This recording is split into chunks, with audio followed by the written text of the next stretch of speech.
Do you know the painting on the screen? Just some pals sharing a friendly dinner. Or maybe not a very friendly dinner for the guy in the middle. Let's go closer. Closer. Closer. Jesus Christ. Literally. Of course, as many of you know, this is The Last Supper, a widely known painting by an equally famous artist, Leonardo Da Vinci. Located inside Santa Maria del Grazie in Milan, this mural painting is pretty huge, with its dimensions being 460 to 880 centimeters. So you would look very tiny standing in front of it. Instead of using the fresco technique, which is a common mural painting technique executed upon wet lime plaster, Leonardo used oil and tempera that was applied on top of a wall sealed with a double layer of gesso, pitch, and mastic, which eventually led to the spoiling of the painting because without being able to breathe on top of a dry wall, the painting eventually began to form molds and most of the details started to disappear. How sad! Now that we know the medium of the painting, what about all the secrets behind it? Look at this painting again. What do you see? A scene from the Bible. Not only Leonardo, but many artists actually painted this scene. Duccio, Giotto, Titian, and many more famous painters. Then how come Leonardo da Vinci's The Last Supper is the first to come to mind? This painting is located inside the dining room of Santa Maria del Grazie. Yes, a dining room within the wall of another dining room. Now imagine the priest of this monastery. The moment they saw Jesus and his apostles next to their own dining table. It must have been an overwhelming feeling, am I right? The divine light falling right in the middle of the dining table, giving volume to the figures. The strongly realistic approach of the apostles' dresses, so many impressive details. In fact, this painting was unlike any other Last Supper scenes before because there was movement in this painting. Let's learn more about the brilliant mind behind this painting before we go over the details of this masterpiece. Born in Florence around the 1450s, Leonardo da Vinci was an Italian painter, sculptor, architect, and engineer. He was a Renaissance polymath and a genius, as many people call him. At the age of 15, his father apprenticed him to artist Andrea del Verrocchio, a sculptor, painter, and goldsmith, who was also a master of an important workshop in Florence. There, he received a multifaceted training, including painting, sculpture, and other technical mechanical arts. At the time, Verrocchio's fame was so widespread that Venetian city even commissioned the monument of Bartolomeo Colleoni to him. Let's take a look at this monument. Do you see the details in the horse's anatomy? Well, let's zoom into Colleoni's face.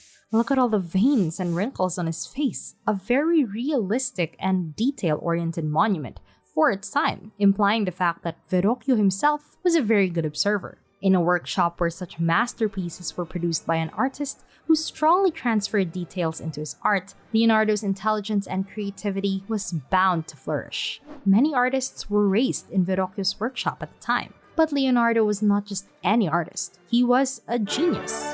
Our limited knowledge of Leonardo's ingenuity comes from his sketches in his notebook that were preserved by some of his students. Before his death, he was developing many revolutionary concepts and inventions that were centuries ahead of his time. He was even selected to work as a military engineer in Milan, where he developed designs for some of the earliest concepts of tanks, submarines, and even a primitive auto-firing gun. But of course, none of his inventions was realized, because simply they didn't have the technology to carry out his ideas around that time. Most of his greatest thoughts and studies were written in a body of work called the Code Leicester, which is currently owned by Bill Gates, and it is on display in the Seattle Art Museum, digitized for everyone to see. Hundreds of pages long sketches and notes on how nature works, how some elements work. Apparently, Leonardo was not interested in dry knowledge. He didn't believe in anything without seeing them with his own eyes, which led him to an endless series of experiments. Everything found in nature stimulated his curiosity and pushed him to research. He even examined more than 30 cadavers just to learn more about the human body. I know what you're thinking now. Weird, isn't it? Well, so did everyone else think the same thing. So don't worry, you're not alone. He was seen as a strange and uncanny man among his peers. With his engineering skills, his concepts and ideas, some people started considering him a scientist rather than an artist. Now, going back to the painting, did you change your mind about it? Well, let me go first. Learning more about him, Leonardo must have imagined the scene where Jesus has just told his apostles that one of them would betray him in this painting. Look at the questioning expression in their eyes, the panic, the sadness, the motion caused by their complex emotions. While we are lost in all of this motion, a calm figure draws our attention. It's Judas, who is pushed against the table by St. Peter. He's not asking questions nor making any gestures. Maybe Leonardo wanted to give a little spoiler by implying that the culprit is right here. We see an order in the painting behind the incident. The facial expressions and the gestures, so many details that make you want to keep staring at the painting. This is because of the perfect perspective and composition Leonardo has created by a dimly lit room with a low ceiling, little to no distracting objects, and a grand window that pulls the attention back to Jesus every time. The composition is divided by the 4 legs of the table, with 3 disciples seated over each leg with Jesus in the middle, a perfect example of a flawless ratio and proportion. Or just a depiction of the zodiac signs implied with the 4 seasons and 3 months of each season, while Jesus is considered to be the sun, as some people believe. There are endless theories about the lining of the disciples, but this painting is not just about a single moment. It shows us the past and the future by giving us some clues about each disciple. Look at the right side of Jesus. You see the young John, who will be mourning after Jesus' crucifixion. Judging by his expression, he looks sad as if he already knows. There is also a belief where this figure is believed to be Mary Magdalene, the supposed wife of Jesus, because the figure looks more feminine compared to the others, and it is the only person who is wearing a necklace among the other disciples. However, this belief comes from Dan Brown's book, The Da Vinci Code, and is nothing but a fiction. Let's go back to the painting. Next to John sits St. Peter, who is the first pope and the head of the 12 apostles. If you look closer, he is holding a knife.